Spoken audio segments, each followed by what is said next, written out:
अगला है बेटा आयनिक रेडियस। ठीक, आयनिक रेडियस का ट्रेंड देखते हैं कैसे घटती कैसे बढ़ती है। सबसे पहले तो जानो ये आयन है क्या। भाई आयन्स के बारे में हमने 10th क्लास में पढ़ा था। क्या पढ़ा था?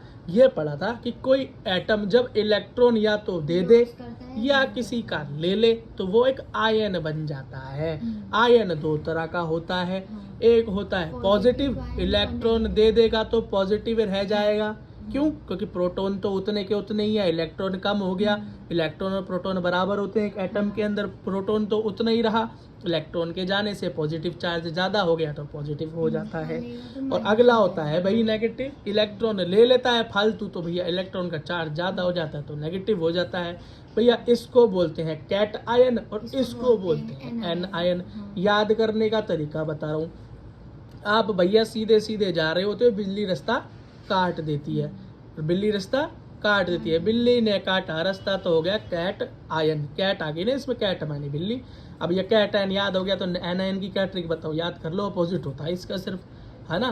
तो सोडियम और क्लोरीन या सोडियम क्लोराइड जब मिलते हैं तो आपने यही 10th में पढ़ा था भैया सोडियम इलेक्ट्रॉन दे देता है, क्लोरीन भैया इलेक्ट्रॉन ले लेता है और ये बन जाता है कैट आयन और ये बन जाता है एन आयन। अब बेटा ये सोडियम का जो एटम था इसकी रेडियस के बारे में पता करना है, घटेगी या बढ़ेगी।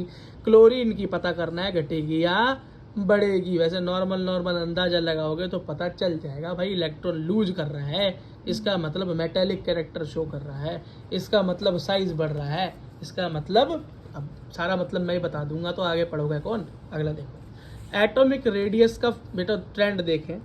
अगर लेफ्ट से राइट जाए, पीरियड में मूव करें, लेफ्ट से राइट जाए तो एटॉमिक रेडियस डिक्रीज होगी, क्योंकि भैया साइज भी तो डिक्रीज होता है, मेटेलिक कैरेक्टर भी तो डिक्रीज होते हैं, इसलिए रेडियस भी घट जाएगी। भैया साइज ही छोटा हो गया तो रेडियस करेगी क्या?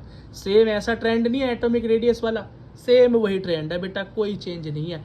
अप से डाउन जाएंगे, ऊपर से नीचे जाएंगे तो एटॉमिक रेडियस भी बढ़ जाएगी। क्यों? मेटेलिक कैरेक्टर बढ़ता है, साइज बढ़ता है, साइज बढ़ता है तो रेडियस तो बढ़नी ही बढ़नी है।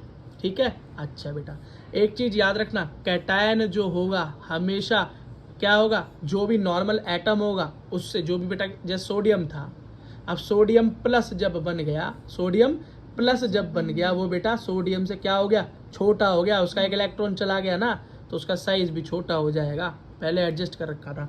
ठीक है, और एन आयन का लार्ज होगा एटम से। बस ये नॉर्मल सी बात याद रख लेना, नॉलेज के लिए बता रहा हूँ, एनसीईआरटी में पूछता कुछ नहीं, नीट में भी नहीं आने वाला, है ना। कैटायन की बात करो, less electron but same number of proton. याद रखना इलेक्ट्रॉन छोड़ के गया है, प्रोटॉन अंदर ही है।